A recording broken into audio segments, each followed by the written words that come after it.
Wesh la famille, j'espère que vous allez bien. On se capte les gars pour une nouvelle vidéo. Alors j'ai eu une petite update par rapport au dentiste, donc il m'a encore plus empêché de parler.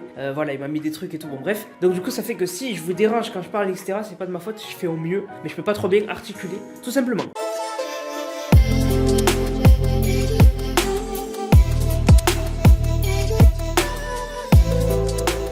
Donc du coup les gars, dans un premier temps on va parler de Xiaomi. Xiaomi en fait leur but c'est de arriver sur le terrain avant Apple. En fait pour ceux qui sont pas au courant, Apple ils ont un projet qui arrivera dans un bon moment quand même, un projet de lunettes. En gros ils préparaient des lunettes, une sorte de casque de réalité augmentée ou de réalité virtuelle, on n'est pas trop sûr. Et en fait en gros ce casque il ferait un véritable séisme quand ça sortira, comme tous les nouveaux produits Apple quand ils sont sortis. Et en fait du coup Xiaomi ils ont décidé en fait de devancer Apple et de sortir leurs lunettes avant Apple pour au moins déjà être sur le marché, proposer quelque chose et être parmi les premiers à arriver sur ça. Après, voilà, parce que sinon, si t'attends que Apple annonce, bah après tu vas te faire dégommer par Apple. Donc ces lunettes, elles seraient complètement sans fil. Voilà, parce que récemment, il y avait eu des lunettes de réalité augmentée, mais il fallait les connecter au téléphone. Donc c'est pas trop utile pour des lunettes. Celles-là, elles sont complètement, voilà, sans fil. Voilà, donc t'as pas besoin de les connecter, t'as pas besoin d'avoir un fil avec toi. Par contre, il faut les connecter à ton téléphone. Voilà, donc, mais bon, elles sont pas autonomes quoi.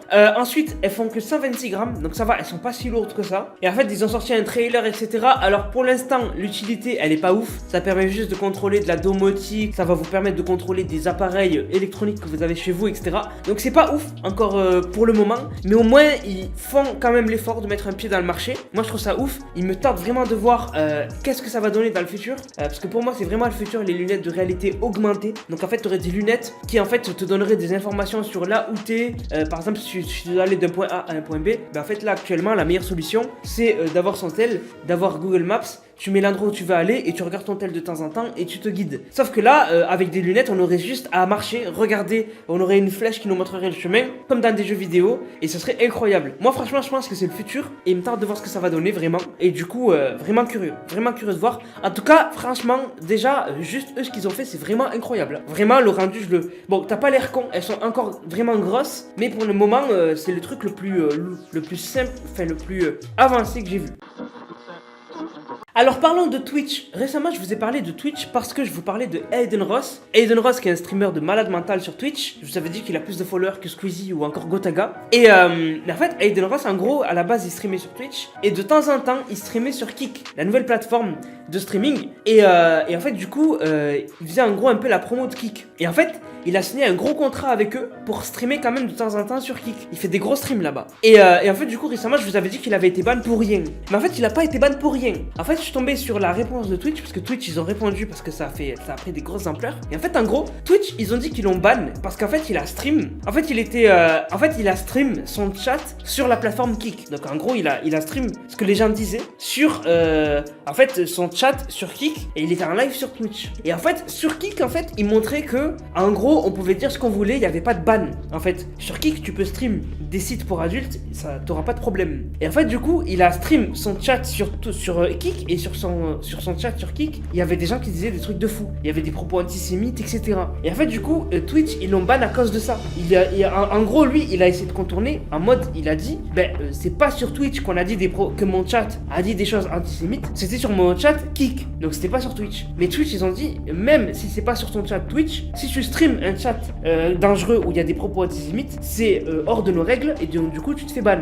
Voilà. Donc, c'est comme ça que Twitch, ils ont expliqué le ban. Et du coup, pour moi, je trouve que c'est complètement mérité en fait. Et en fait, Aiden Ross, du coup, il s'en fout maintenant parce qu'en fait, maintenant, il va sur Kick, il stream sur Kick. Et d'ailleurs, dites-vous que vraiment, il fait la promo de Kick à ses potes. Par exemple, iShowSpeed, c'est un pote à lui, il lui fait la promo. Kai Cenat, en fait, il fait la promo. Kai Cenat, récemment, ça a été le premier streamer au monde à atteindre les 300 000 subs. Voilà, sur Twitch. Donc vraiment, il fait la promo à ses potes de la plateforme Kick. Il se peut qu'à l'usure, vraiment, il y ait des potes à lui qui viennent sur Kick. Ça serait incroyable, vraiment.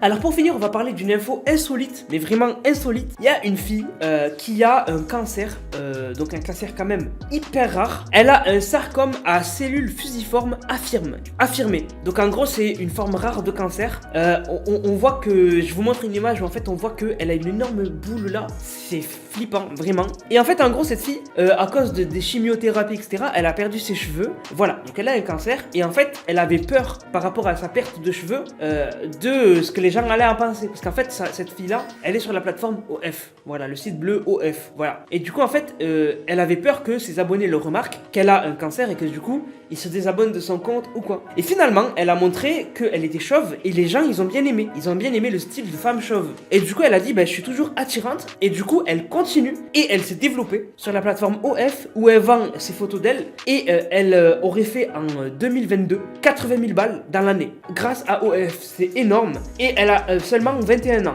Et en fait, du coup, OF, ça lui permet de payer ses séances de chimiothérapie pour sa maladie. Voilà. Donc, vraiment, c'est hallucinant. Et vraiment, elle plaît. Vraiment, elle plaît. Les gens, ça les dérange pas du tout. Qu'elle soit chauve, au contraire. Et du coup, elle continue à vendre sur la plateforme OF, voilà, des photos d'elle. Et les gens, ils kiffent et tout. Et récemment, vraiment, elle a été grave mise en avant par des médias et tout. Donc, j'ai trouvé ça assez insolite, vraiment, cette histoire. Et voilà. Donc, je voulais vous en parler. Je trouve ça incroyable. Elle a fait de sa maladie une force. C'est ça qui est dingue. Donc, voilà, la famille. Sur ce, je vous laisse. On se capte, les gars, pour une prochaine vidéo. C'était Nanas, prenez soin de vous. Bang, bang, bang.